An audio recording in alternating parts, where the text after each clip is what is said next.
वीतराग। प्रभु भगवान महावीर स्वामी के पावन पवित्र श्री चरणों में कोटि सहस्त्र वंदन नमो। वर्तमान आचार्य सम्राट पूज्य गुरुदेव श्री श्री मुनि जी महाराज साहब के चरणों में अनंत अनंत वंदन। आगम ज्ञाता आगम पुरुष हिमाचल के श्री उपाध्याय पर्वत पूज्य गुरुदेव श्री जितेंद्र मुनि जी महाराज साहब के चरणों में अनंत अनंत वंदन। ऑनलाइन एजुकेशन के प्रणेता संघ सेतु उपाध्याय पर्वत पूज्य गुरुदेव श्री रविंद्र मुनि जी महाराज साहब के चरणों में कोटि सहस्त्र वंदन नमन। ऑनलाइन एजुकेशन में पधारे हुए सभी गुरु भगवान एवं गुरु तुल्य समस्त महासाधु वृंद के चरणों में वंदन नमन। ज्ञानदाता आगम प्रदाता पूज्य गुरुदेव श्री जी की प्रत्यक्ष वंदना का लाभ ले रहे हैं सरल आत्मा महासाध्वी श्री मंजुला जी महाराज की सुशिष्या आगम रसिका साध्वी श्री प्रेक्षा जी महाराज साहब आदि ठाना।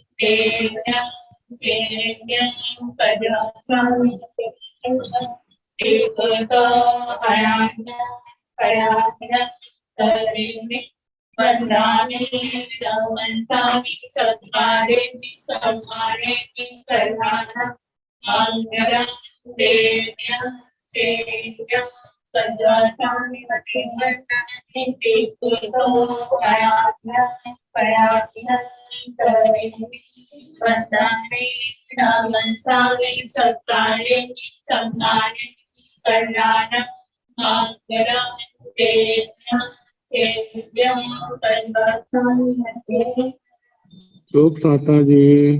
गुरु जी आपकी कृपा है, आपको साता है जी? हाँ जी, सबको साता है।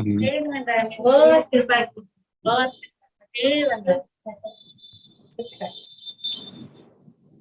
यह आगम वाचना निरंतर व निर्बाध गति से चलती रहे, इस हेतु सभी तपस्वी अपना अपना सहयोग दे रहे हैं। आज की तपस्या तरुण तपस्विनी महासाध्वी श्री समा जी महाराज साहब उपवास, तप शिरोमणि महासाध्वी श्री सुवर्ता जी महाराज साहब उपवास, ज्ञान दिवाकर साध्वी श्री सोनिका जी महाराज साहब की सुशिष्या साध्वी श्री जी महाराज साहब आएंगे। हम सभी तपस्वियों की तप की सुखसाता पूछते हैं और उनके तप की अनुमोदना करते हैं।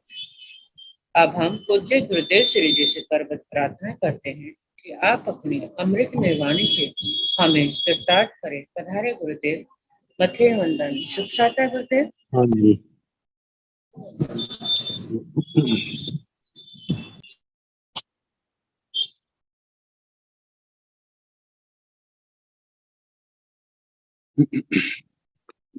नमो अरिहंताण, नमो सिद्धाण, नमो आर्याण, नमो ओयाण, नमो लोय सव साहुण, ऐसो पंच नमोकारो सब पावकनाशनो मंगलानंत संदेशे पढ़ मंग हवाई मंगलम।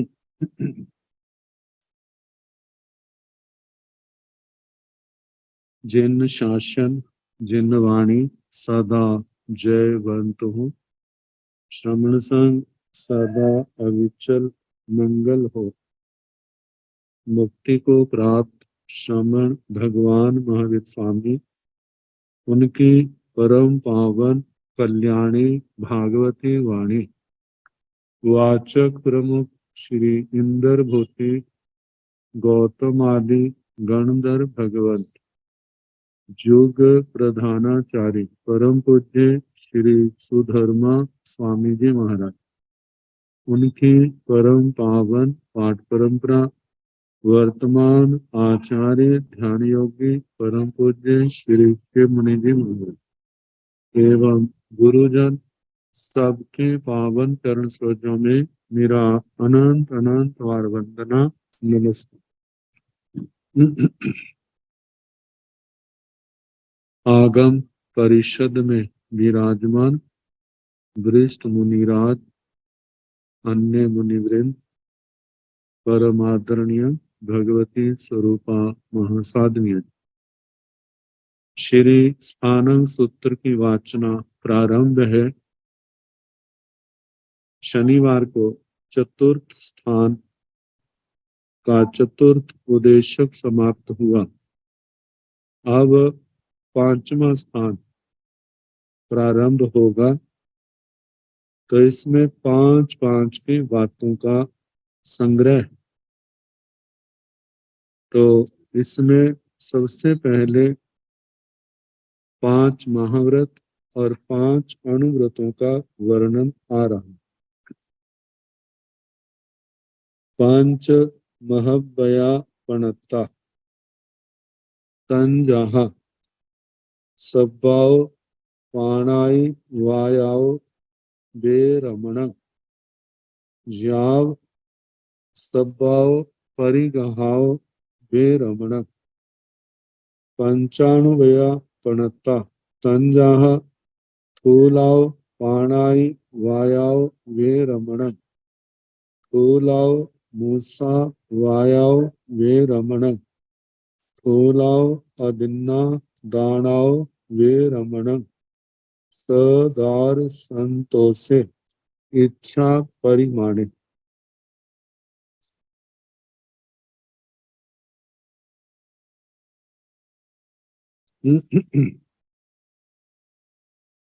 पंच महबया पणता महाव्रत संख्या में 5 कहे गए।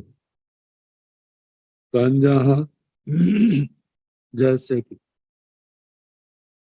सब्बाओ पाणाई वायाओ बेरमण सर्व प्रकार के प्राणातिपात से विरमण विरत होना।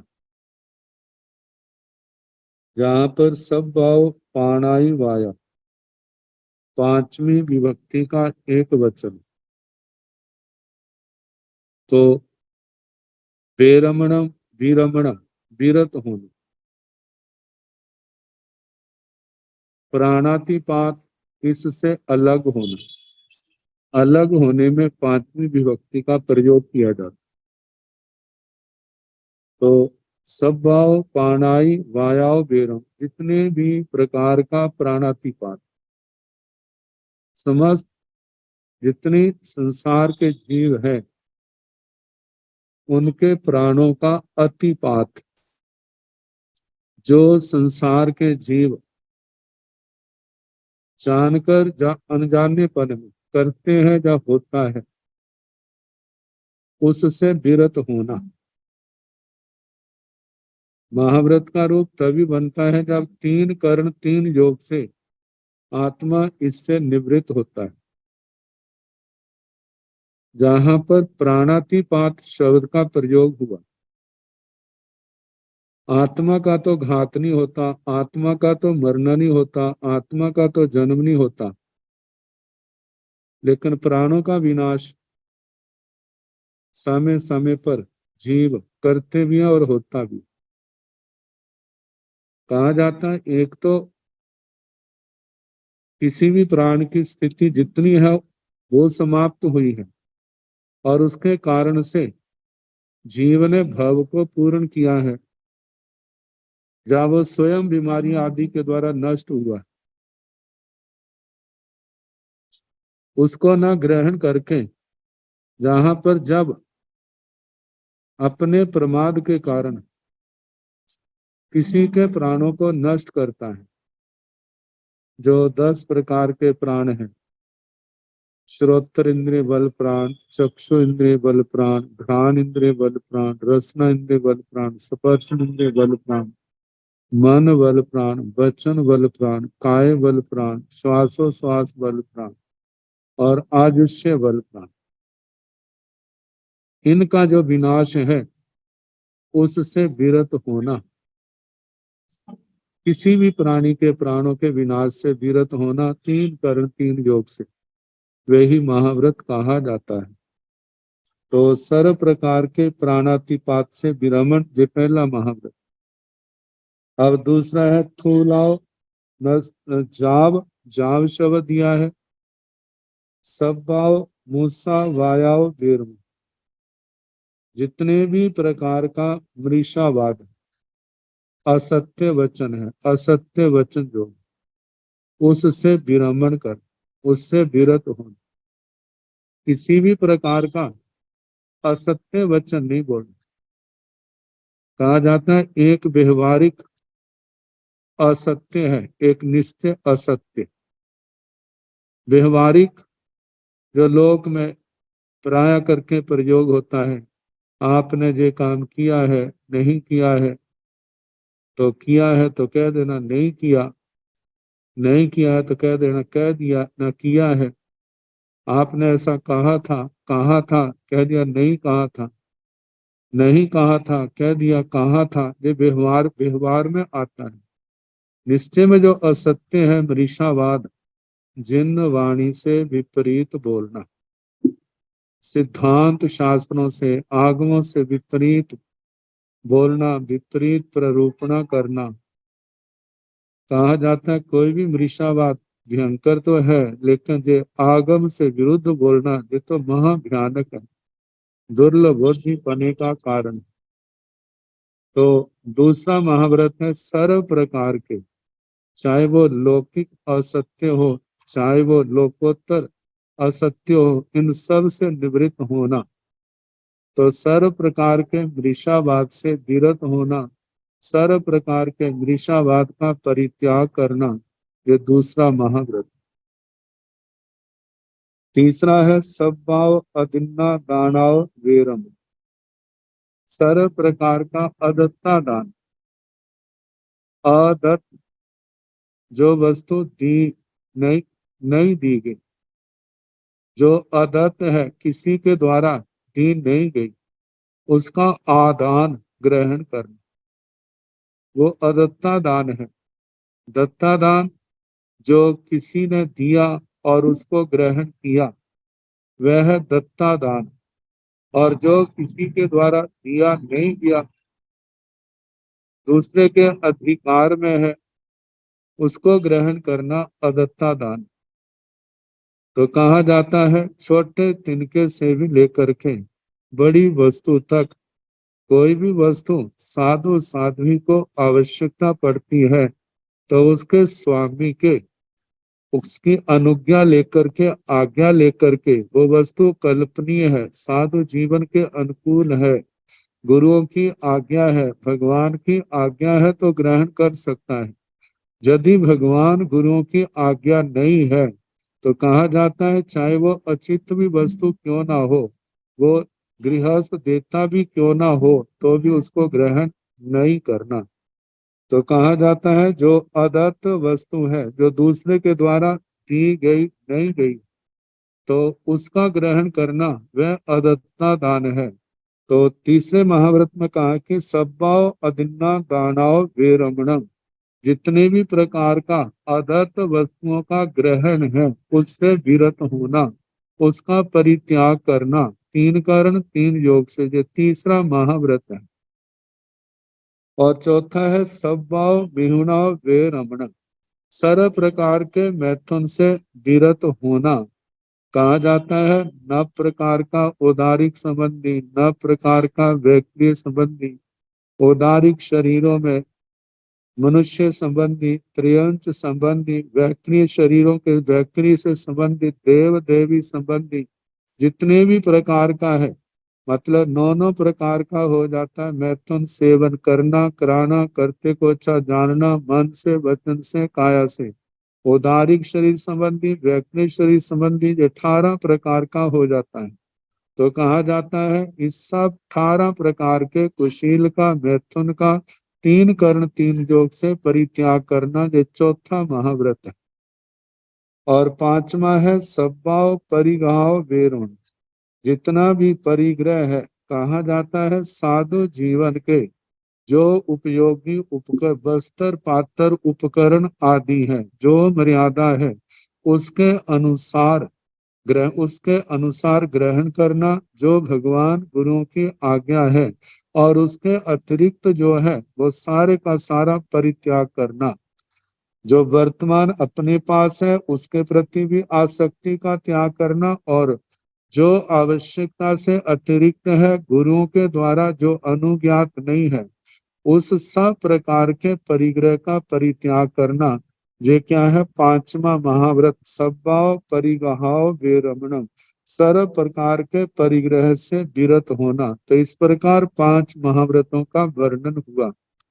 अब इसके आगे पंच अणुभया पणता तंजहा, 5 अणुव्रत कहे हैं, जैसे कि स्थूलाव पाणाई वायाव वेरमण, स्थूल प्राणातिपात से विरमण। श्रावक श्राविकाओं का पूर्ण रूप से पाप से परित्याग संभव नहीं है, तो उनके लिए एक मर्यादा रख दी। जैसे कहा जाता है, त्रस चलता फिरता प्राणी हो, त्रस जीव हो, निरपराधी हो, तो ऐसे जीव को जानबूझ के नहीं मारना। और स्थावर प्राणियों के भी अनर्थ हिंसा से बचना। दूसरी जो है, उस हिंसा का परित्याग करना। तो कहा जाता है थूलाव पाणाई वायाव वीरवन, जितने प्रकार की भी मोटी हिंसा है उससे विरत होना। छोटी हिंसा है उसका विवेक, उससे बचने का प्रयास करना, और जो मोटी हिंसा है उसका तो परित्याग करना। आगे दूसरा है थूलाव मूसा वायाव वेरमण, स्थूल मृषावाद से विरत होना। स्थूल मृषावाद का परित्याग करना, मोटे झूठ का त्याग करना और छोटे से बचने का प्रयास करना। स्थूलाव अदिन्ना दानव विरमण, स्थूल अदत्ता दान से विरमण करना, विरत होना। स्थूल अदत्ता दान का परित्याग करना, मोटी चोरी का त्याग, छोटी का विवेक रखना, उससे बचने का प्रयास करना। और चौथा जो है सदार संतोषे, पुरुष की अपेक्षा से अपनी पत्नी का मतलब के मर्यादा करना, उसके अतिरिक्त कुशील का त्याग, और अपनी पत्नी के प्रति भी जितना ज्यादा से ज्यादा संभव हो ब्रह्मचर्य का अभ्यास करना। और बहनों के लिए स्वपति संतोष, मतलब अपने पति के अतिरिक्त सब प्रकार के कुशील का त्याग और उसमें भी ब्रह्मचर्य पालन करने का अभ्यास करना। आगे इच्छा परिमाणे, इच्छा परिमाण मतलब स्थूल परिग्रह से विरमण, और आगे जो आवश्यकता जितो इच्छाएं हैं उनको एक परिधि के अंदर, एक मर्यादा के अंदर बांधना। मतलब जितनी जितनी इच्छा परिमाण किया है उसके अतिरिक्त परित्याग करना। और ये भावना भाना कि कितना वो समय अच्छा होगा जब मैं समस्त प्रकार के परिग्रह से मुक्त हो जाऊंगा। तो इस प्रकार 5 अणुव्रतों का वर्णन हुआ, 5 महाव्रत और 5 अणुव्रत।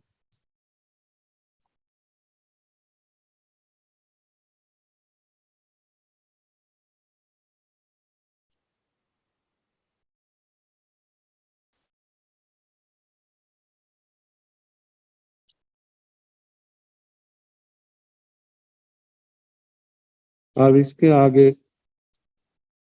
काम गुण और आसक्ति आदि के स्थान।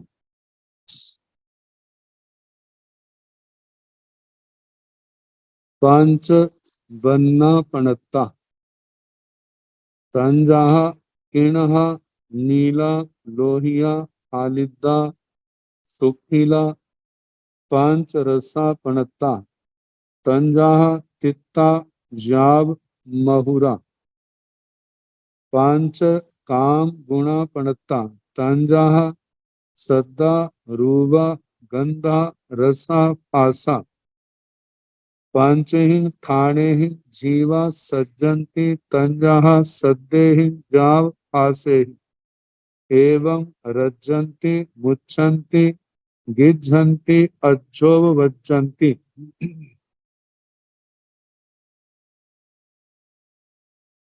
पांचहि ठाणे जीवा विनिघायम आवज्जन्ति तंजाह सद्देहि जाव आसेहि। पांच ठाणा अपरिणाया, जीवाण, अहियाय, अशुभाय, अखेमाय, अनिशेषाय, अनानुगामियताय भवन्ति तंजाः सद्दा जाव आसा। पंच ठाण सुपरिणाया, जीवाण, हियाय, सुहाय, जाव, आनुगामियताय भवन्ति तंजाः सद्दा जाव आसा। पंच ठाण अपरिणाया पणता, जीवाण, दुगाई गमनाय भवन्ति तंजाः सद्दा जाव आसा। पंच ठाण परिणाया, जीवाण, सुगाई गमनाय भवन्ति तंजाः सद्दा जाव आसा। पंच वर्ण पणता, पांच वर्ण कहे। वर्ण शब्द अनेक अर्थों में प्रयुक्त होता है। पहले तो जैसे चार वर्ण, ब्राह्मण, क्षत्रिय, वैश्य और शूद्र। दूसरा जो है, जो अक्षर माला है, स्वर और व्यंजन, उनके लिए भी वर्ण शब्द का प्रयोग होता है। तीसरा जो अर्थ है, किसी का गुण, यश, कीर्ति, स्तुति, इन अर्थों में भी वर्ण शब्द का प्रयोग होता है, जैसे वर्ण संजलनी आदि। और चौथा जो है, वो रंगों के लिए प्रयोग होता है।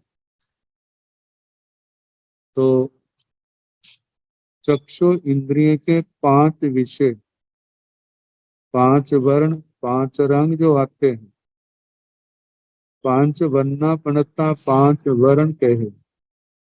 तो इन रंगों का ही जहां पर वर्णन, कंजाहा जैसे के किणहा,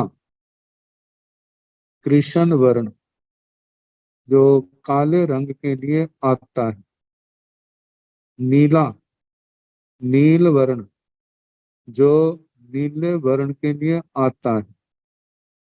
लोहिया, लोहित जो लाल वर्ण के लिए आता है। आनिद्दा, आरिद्र ये पीले वर्ण के लिए आता है। शुक्ला, ये शुक्ल सफेद वर्ण के लिए आता है। तो इस प्रकार पांच वर्ण कहे हैं, काला, नीला, लाल, पीला और सफेद। पांच रसा पणता, जैसे पांच वर्ण कहे हैं, इसी प्रकार पांच रस भी कहे। संजाहा, तित्ता, जाव, महुरा। तित्ता, तिक्त, तिखे, कड़वे, कसैले, मधुर, खट्टे, खट्टे मधुर, ये पांच प्रकार के रस कहे। आगे बताया है पंच काम गुणा पणता, पांच काम गुण कहे। तंजहा, सद्दा, रूबा, गंधा, रसा, पासा। जैसे कि सद्दा शब्द, रूबा रूप, गंधा गंध, रसा रस, पासा स्पर्श। काम गुण इनको इसलिए कहा जाता है, कामयन्ते, जीव जो है, संसारी जीव इनकी कामना करते, इनकी इच्छा करते हैं। इनमें प्रथम जो है शब्द और रूप, भगवती सूत्र में इनको काम कहा, गंध रस स्पर्श को भोग कहा है। तो दोनों के लिए काम भोग शब्द का प्रयोग होता है। लेकिन जहां पर इन पांचों के लिए काम शब्द का प्रयोग किया। तो ये 5 काम गुण शब्द, रूप, गंध, रस, स्पर्श। तो आगे बताया है पंचहिं ठाणेहिं जीवा सज्जंती तन जहा। पंचहिं ठाणेहिं 5 कारणों से, 5 स्थानों से जीवा जीव सज्जंती आसक्त होते, मतलब फंस जाते। तंजहा जैसे कि सद्देह जाओ पासे। ये 5 जो इंद्रियों के विषय हैं, शब्द, रूप, गंध, रस, स्पर्श। शास्त्रों में भी श्री उत्तराधीन सूत्र के अंदर वर्णन आता है कामानुगिद्धि पहुअंक दुखम।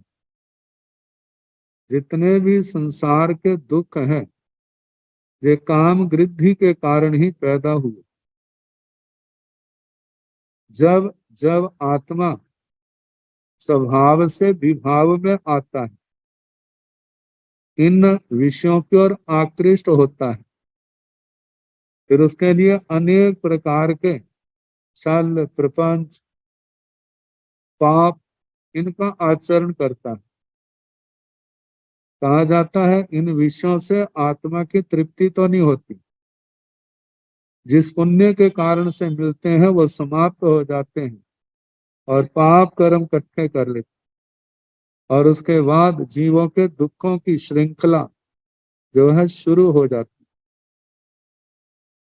तो बताया कि ये 5 इन स्थानों में जीव जो है आसक्त होते हैं। तंजहा जैसे के सद्देह जाव फासे। शब्द, रूप, गंध, रस, स्पर्श इनसे, इनमें आसक्त होते हैं। एवं रज्जंती, इसी भाव को बताने के लिए कहा रज्जंती अनुरक्त होते हैं। मुच्छन्ति मूर्छित होते हैं, मतलब सब कुछ जैसे मूर्छा में व्यक्ति बेभान हो जाता है, इसी प्रकार जब जो मिलते हैं तो सब कुछ भूल जाते हैं, उसी के अंदर लीन हो जाते हैं। गिज्झन्ति गृद्ध हो जाते हैं, उनको छोड़ने का भाव नहीं। मानो कोई जबरदस्ती छुड़ा भी दे, वो होगा तो दूसरे स्थान पर, लेकिन उसका ध्यान उन इन्हीं काम भोगों के अंदर शब्द, रूप, गंध, रस, स्पर्श की ओर होगा। अक्षोभ वज्जंती अध्युपपन्न, अत्यंत आसक्त होते, मतलब इतना आगे बढ़ जाते हैं और सोचते हैं जे है तो हमारा जीवन है, जे नहीं है तो बस हमारे जीने का क्या फायदा। मृत्यु तक को भी प्राप्त हो जाते। तो इन 5 कारणों में संसार के जीव फंसते। शास्त्रों के अंदर ये भी फरमाया है श्री उत्तराधीन सूत्र के 32वें अध्याय, जे काम भोग ये किसी का कुछ नहीं बिगाड़ते, ना किसी में गुण पैदा करते हैं। व्यक्ति अपने गुण दोष के कारण यदि आत्मा के अंदर इनके प्रति आसक्ति है, राग द्वेष है, तो फंस जाते हैं।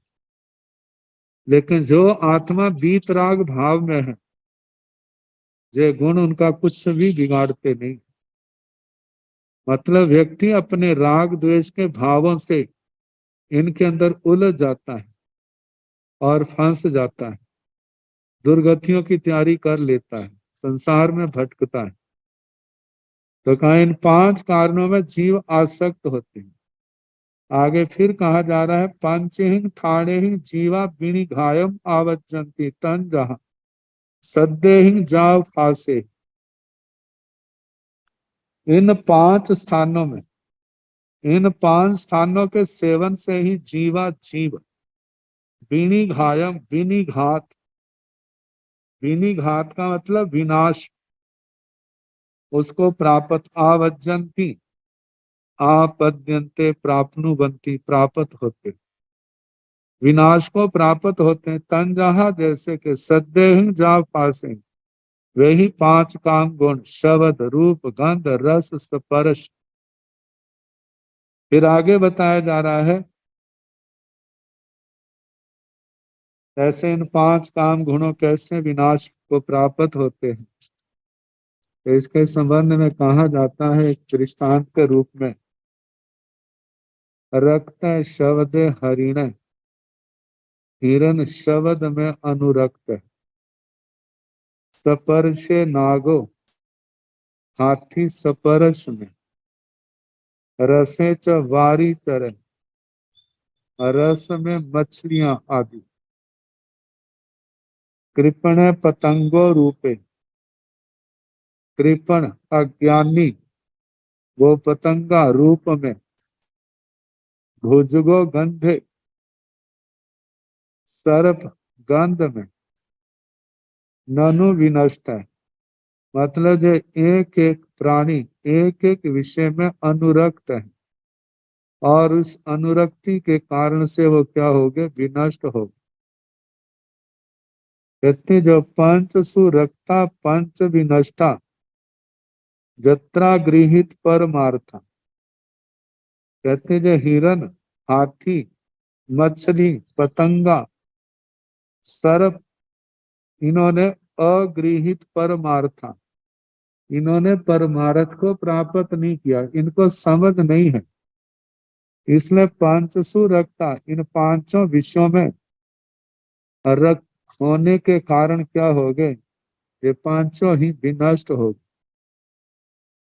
एक है पंचसु रक्त प्रजाति भस्मांतता मूड है। कहते हैं एक मूड व्यक्ति इन पांचों ही विषयों में जो अनुरक्त है तो उसकी तो भस्म ही होगी, उसका क्या बचेगा, कुछ भी नहीं। इसलिए भगवान संवेग का निर्वेद का उपदेश देते हैं, संयम तप का मोक्ष मार्ग बताते हैं।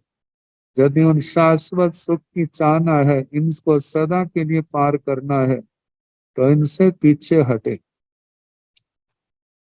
तो आगे बताया है पंच ठाना अपरिनाया, जीवाण अहियाय अशुभाय अखेमाय अनिश्रेयसाय अनानुगामीयताय भवन्ति। तंजाहा सद्दा जाव खासा। पंच ठाना पांच स्थान, अपरिणाया यदि अपरिज्ञात है। अपरिज्ञात का मतलब ज्ञ प्रज्ञा से जानना नहीं और प्रत्याख्यान प्रज्ञा से उसको छोड़ना नहीं। तो क्या होगा, जीवाणु जीवों के ये पांच स्थान कैसे होंगे, अहियाय अहितकर, अशुभाय अशुभ, अक्षेमाय अक्षेम, क्षेम का कारण नहीं मतलब हित का कारण नहीं, शुभ अशुभाय आत्मा के लिए शुभ नहीं, अक्षेमाय अक्षेम क्षेम का कारण नहीं, अनिश्रेयसाय निश्रेयस का कारण नहीं, अनानुगामीयताय इस भाव पर भाव के लिए हितकारी नहीं। भवंती होते हैं। तन जहा जैसे के सद्दा जाओ पासा, ये शब्द रूप गंध रस स्पर्श पांचों इंद्रियों के विषय जो है, यदि आत्मा के स्वरूप को नहीं जानता और इनका परित्याग नहीं करता तो ये आत्मा के लिए किसी भी प्रकार से हितकर नहीं। प्राय करके अर्धमागधी में या प्राकृत में चतुर्थी विभक्ति के स्थान पर षष्ठी विभक्ति का प्रयोग होता है।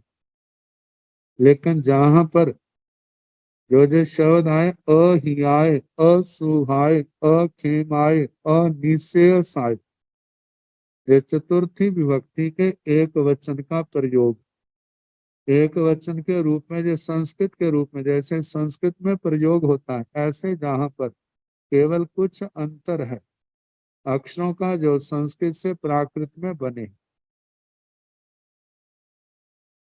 अहित, अहियाय, अहित, अशुभाय, अशुभ,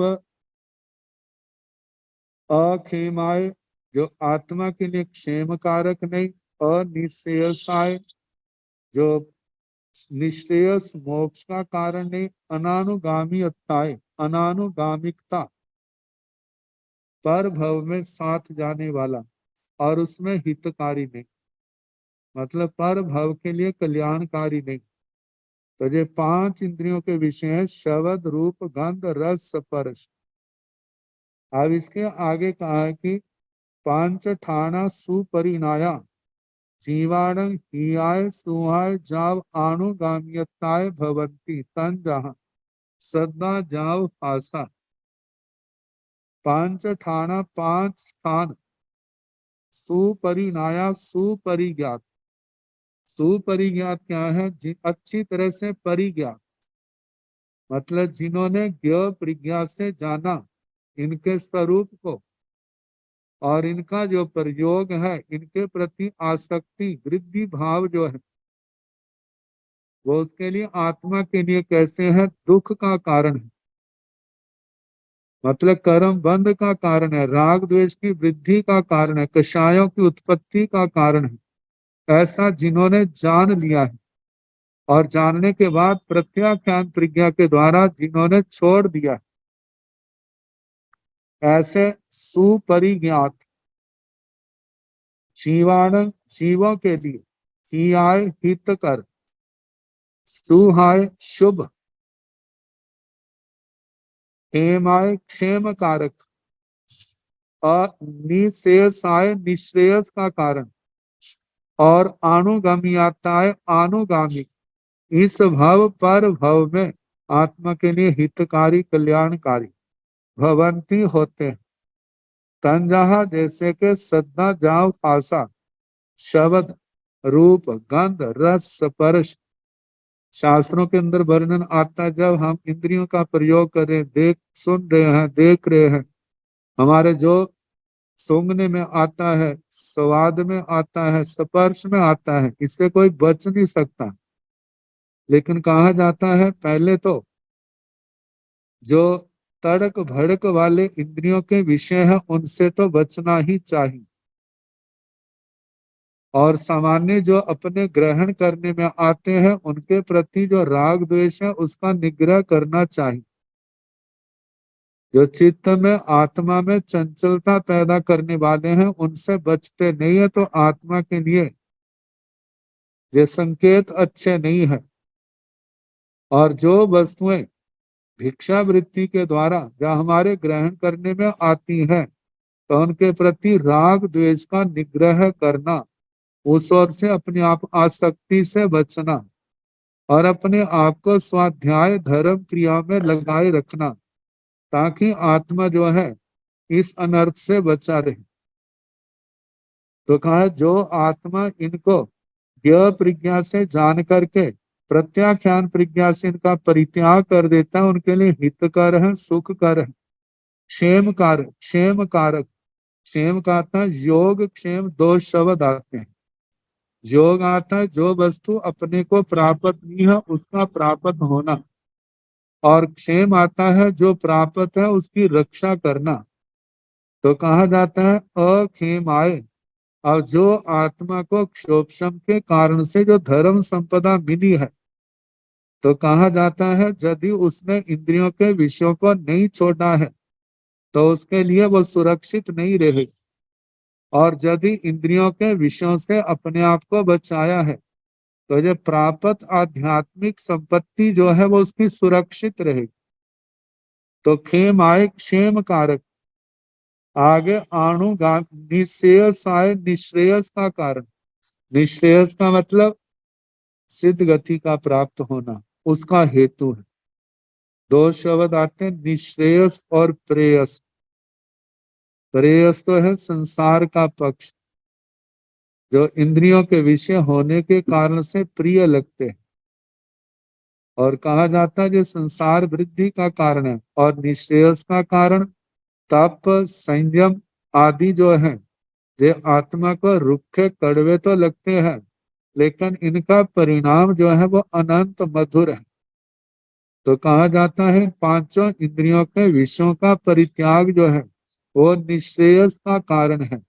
पहले चाहे अच्छा नहीं लगता, लेकिन बाद में आत्मा को अनंत समाधि की ओर ले जाने वाला ये परित्याग होता है। आगे अणुगामीयताएं, जहाँ इस प्रतिमा अनानुगामीयताएं पाठ छपा है, जो कि पाठ की अशुद्धि है, तो जहां पर आएगा अणुगामीयताएं, अनुगामी अनुगम, इस भव पर भव में कल्याणकारी। मतलब इन इंद्रियों के विषयों का जो परित्याग है वो इस इन सब अर्थों में क्या होता है, शुभ होता है, कल्याणकारी होता है। तंजहा जैसे कि सदनाजा, पासा, शब्द, रूप, गंध, रस, स्पर्श। आगे कहा है पंच ठाणा अपरिणाया जीवाणम दुगई गमनाय भवंती। पंच ठाणा, ये पांच स्थान, मतलब पांच स्थान जो इसी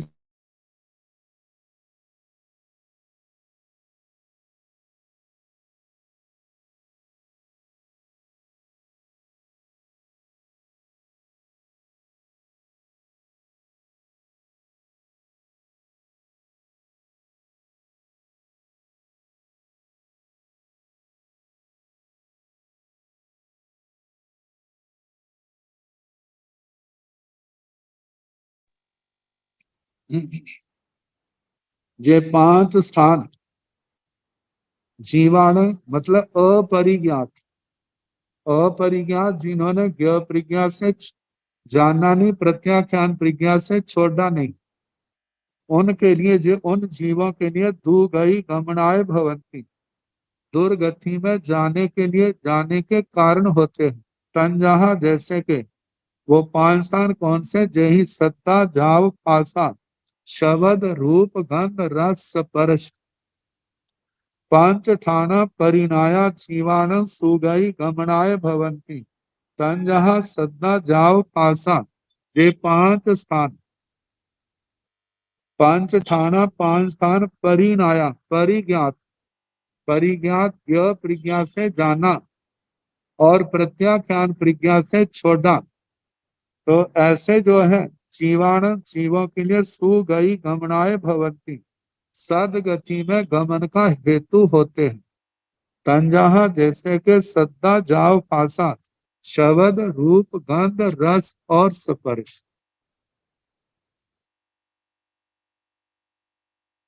आगे बताया है दुर्गति और सुगति में जाने के कारण। पंचहिं ठाणेहिं जीवा दो गई गच्छन्ति। तंजहा पाणाई वायेन जाव परिगहेन। पंचहिं ठाणेहिं जीवा सो गई गच्छन्ति। तंजहा पाणाई वाय विरमणेन जाव परिगह विरमण। ये दो सूत्र हैं। इन सूत्रों के माध्यम से जो वर्तमान में प्रश्न व्याकरण सूत्र हमारे सामने है, उसका सार जहां पर रख दिया। कहा है पंचहिं ठाणेहिं जीवा दो गई गच्छन्ति। पंचहिं ठाणेहिं, पांच कारणों से जीवा जीव दो गई गच्छन्ति, दुर्गति को जाते।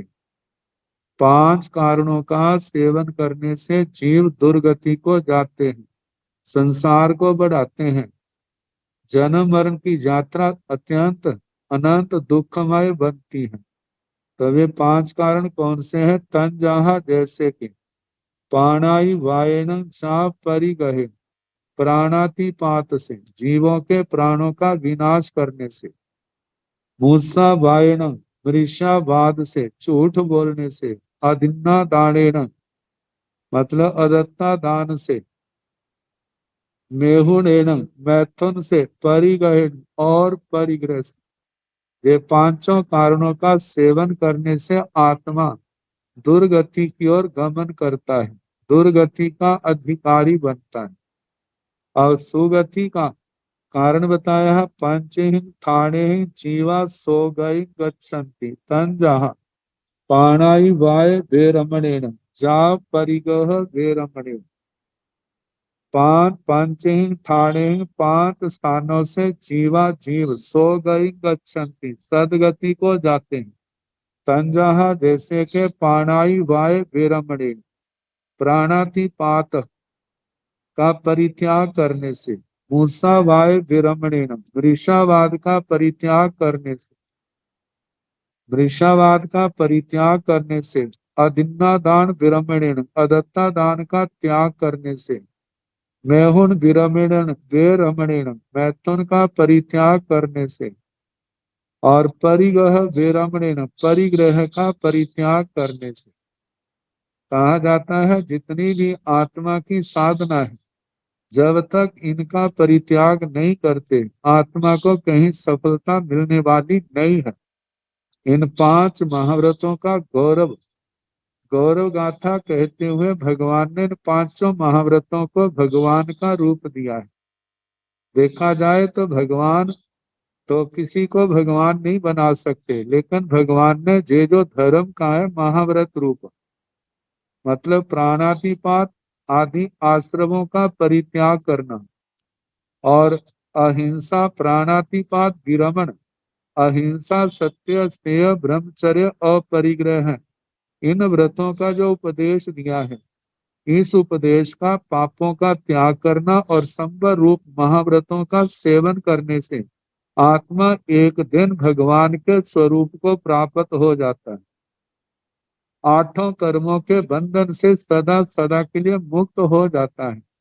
इसलिए भगवान ने कहा है कि संयम का पालन करने में आत्मा को प्रमाद नहीं करना चाहिए, कर्मों के बंधनों को तोड़ने में, तपस्या के पालन करने में, आराधन में प्रमाद नहीं करना चाहिए, क्योंकि ये प्रमाद जो है आत्मा को संसार से निकलने से रोकता है। और जब प्रमाद को छोड़ देते हैं तो संवर और निर्जरा की उत्कृष्ट आराधना होती है, कर्मों का बोझ उतरता है, कर्मों के बंधन टूटते हैं, आत्मा निर्मल होती है, आत्मा के गुणों का विकास होता है। वास्तव में देखा जाए आत्मा का जो ऊर्ध्वारोहण है।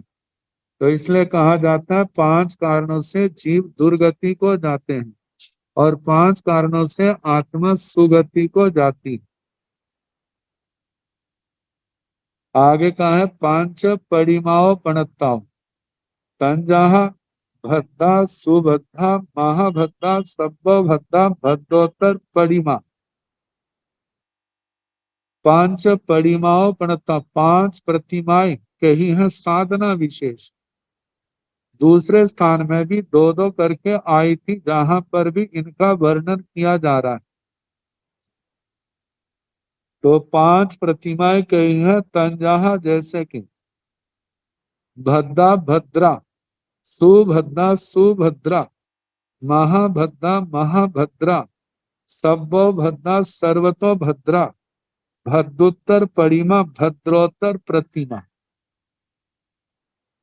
तो इनमें जो सबसे पहली भद्रा भद्रा प्रतिमा है उसका स्वरूप बताया है कि चारों दिशाओं में चार चार पहर तक कायोत्सर्ग करना ये भद्रा प्रतिमा मानी जाती है। मतलब पूर्व दिशा में चार पहर तक, मतलब सुबह शुरू किए तो सार शाम तक पूर्व दिशा की ओर खड़े होकर के, या जो भी इसका विधान है, मतलब एक आसन में स्थित हो करके उस ओर मुख करके ध्यान आदि की साधना करना। ऐसे चार पहर पूर्व दिशा में, चार पहर दक्षिण दिशा में, चार पहर पश्चिम दिशा में और चार पहर उत्तर दिशा में। तो इस प्रकार 2 दिन इसकी साधना करने में साधक को लग जाते हैं। दूसरी प्रतिमा जो है सुभद्रा, सुभद्रा के संबंध में प्राचीन आचार्यों का ऐसा अभिमत है कि जे इसका स्वरूप हमारे जानने में नहीं आया, तो इस करके लिखा नहीं गया। लेकिन आगे शुल्ली का सर्वतो भद्रा, सर मतलब आगे आया है तो उसके संबंध में कहा है कि इसका ऐसा रूप दूसरे प्रकार से हो सकता है। तो सुभद्रा प्रतिमा की जो स्थापना की है दूसरे प्रकार से, तो कहा जाता है जैसे सर्वतोभद्र यंत्र होता है उसके अनुसार ये तपस्या की जाती है। जैसे आनुपूर्वी की तरह, जैसे 5 मतलब 25 स्थान बनाए जाते हैं और एक लाइन में 5-5 स्थान बनाए जाते हैं, 5 लाइनें होती हैं। तो पहली लाइन जो है उपवास पारना, फिर बेला पारना, तेला पारना, चोला पारना, फिर पंजोला पारना। तो ऐसे पहली लाइन पूर्ण हुई। फिर उसके बाद दूसरी लाइन तेले से प्रारंभ की जाती है। तेला पारना, चोला पारना, पंजोला पारना, फिर व्रत करके पारना करना, फिर बेला करके पारना करना। इस प्रकार ये दूसरी लाइन पूर्ण हुई। तीसरी लाइन पंजोले से शुरू करते हैं। पंजोला पारना, व्रत पारना, बेला पारना, तेला पारना, चोला पारना। चौथी लाइन जो है बेले से शुरू करते हैं। बेला पारना, तेला पारना, चोला पारना, पंजोला पारना, व्रत पारना। पांचवी लाइन चोले से प्रारंभ करते हैं। चोला पारना, पंजोला पारना, व्रत पारना, बेला पारना, तेला पारना। इसको जो है हम देखें अंतकृत दशांक के अनुसार सर्वतोभद्र प्रतिमा कहते हैं। तो इसके दिन तपस्या के 75 आते हैं और पारने के 25 आते हैं। तो इस प्रकार सर्वतोभद्रा को सुभद्रा प्रतिमा के रूप में लिखा है। तीसरी प्रतिमा जो है महाभद्रा। महाभद्रा, इसमें भी चारों दिशाओं में ध्यान किया जाता है, लेकिन इसका एक दिशा का जो कालमान है वह एक अहोरात्र का है। मतलब दिन रात एक दिशा, पूर्व दिशा में ध्यान करना, कायोत्सर्ग करना, ऐसे दक्षिण दिशा में एक अहोरात्र, पश्चिम दिशा में और उत्तर दिशा में, चारों दिशाओं में एक एक अहोरात्र का ध्यान जहाँ कायोत्सर्ग किया जाता है। तो ये महाभद्रा प्रतिमा प्रतिमा की साधना का स्वरूप है, जिसमें 4 दिन अहोरात्र लगते हैं। अब इसके आगे महाभद्रा, महाभद्रा आई है, ये जो 4 दिन की बताई है। इसके आगे सब्बो भद्रा, सर्वतो भद्रा। सर्वतो भद्रा में बताया है 10 दिशाओं में एक एक अहोरात्र कायोत्सर्ग करना होता है। तो ये सर्वतो भद्रा है। इसकी साधना में 10 दिन लगते हैं।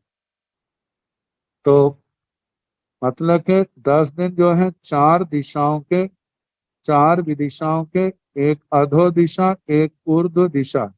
जैसे पूर्व दिशा है एक अहोरात्र, फिर आग्नेय कोण है एक अहोरात्र, दक्षिण दिशा एक अहोरात्र, फिर आगे नैऋत्य कोण है उसका एक अहोरात्र, फिर पश्चिम दिशा उसका एक अहोरात्र, फिर आगे वायव्य कोण उसका एक अहोरात्र, उत्तर दिशा एक अहोरात्र, ईशान कोण एक अहोरात्र। तो ऐसे जो 8 4 दिशाएं, 4 दिशाओं का एक एक अहोरात्र, एक अधो दिशा का और एक जो है पूर्व दिशा का। इस प्रकार 10 दिन का समय लगता है सर्वतोभद्रा इस प्रतिमा में। आगे भद्रोत्तर परिमा, भद्रोत्तर प्रतिमा का जो स्वरूप दिया है,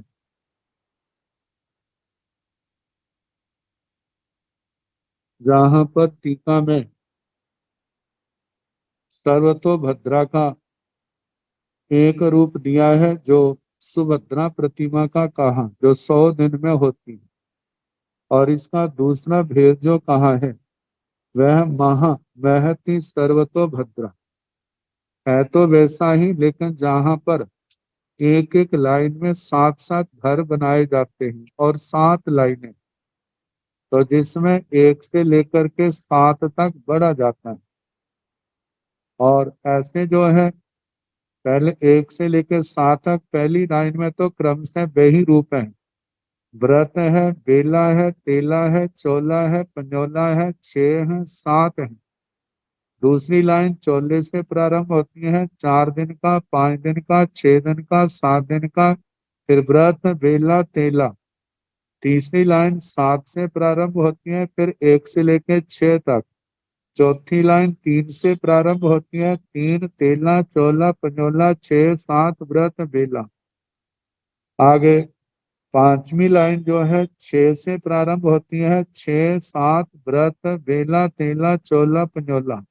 छठी लाइन बेले से प्रारंभ होती है, 2 3 4 5 6 7 1।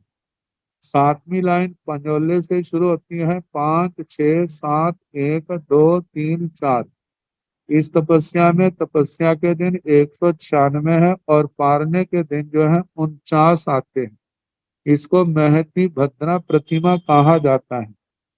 ऐसे भद्रोत्तर परिमा भद्रोत्तर प्रतिमा का रूप, इसके भी 2 रूप हैं, क्षुल्लिका और महती। क्षुल्लिका जो है इसके अंदर इसका भी अंतरिक्ष सूत्र में वर्ण मतलब काली आदि रानियों के अधिकार में इनका आता है। तो भद्रोत्तर प्रतिमा का स्वरूप बताया है जो पंजोले से शुरू होती है और 9 तक संख्या चलती है। इसके भी 25 स्थान बनाए जाते हैं, एक लाइन में 5 5। तो पंजोले से शुरू हुई पंजोला, पारना 6 पारना 7 पारना 8 पारना 9 पारना। दूसरी लाइन में 7 व्रत पारना 8 व्रत पारना 9 व्रत पारना 5 व्रत पारना 6 व्रत पारना। तीसरी लाइन 9 से शुरू होती है, 9 व्रत पारना 5 व्रत पारना 6 व्रत पारना 7 व्रत पारना 8 व्रत पारना। चौथी लाइन 6 से प्रारंभ करते हैं, 6 व्रत पारना 7 व्रत पारना 8 व्रत पारना 9 व्रत पारना 5 व्रत पारना। और पांचवी लाइन 28 से शुरू करते हैं, 8 व्रत पारना 9 व्रत पारना 5 व्रत पारना 6 व्रत पारना 7 व्रत पारना। इसमें तपस्या के 105 दिन है, पारने के 25 दिन आते हैं।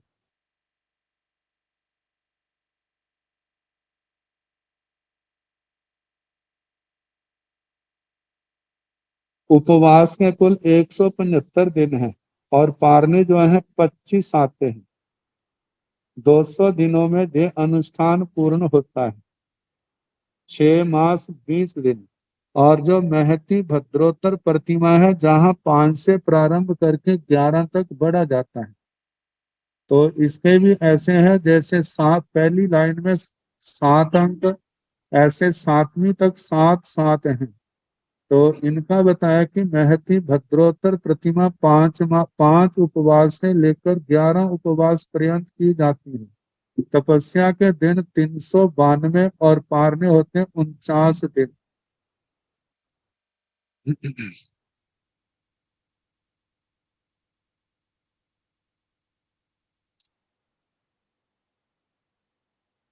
तो इस प्रकार ये 5 प्रकार की प्रतिमाओं का वर्णन हुआ। अब इसके आगे कल जैसे होगा उसके अनुसार कराने का प्रयास किया जाएगा।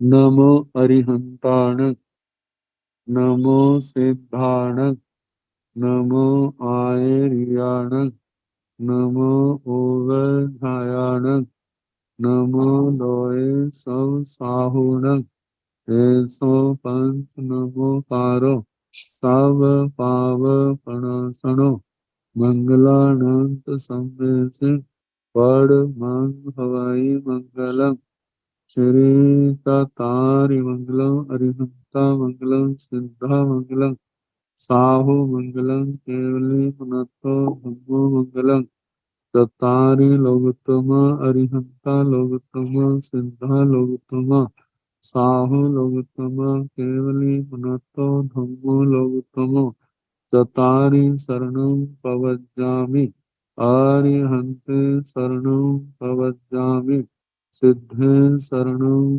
पवज्जामि, साहु शरणं पवज्जामि, केवली पुनत्थं धम्मं शरणं पवज्जामि। 4 शरण सुख करने दुख हरने मंगल करने और शरणों नहीं कोई,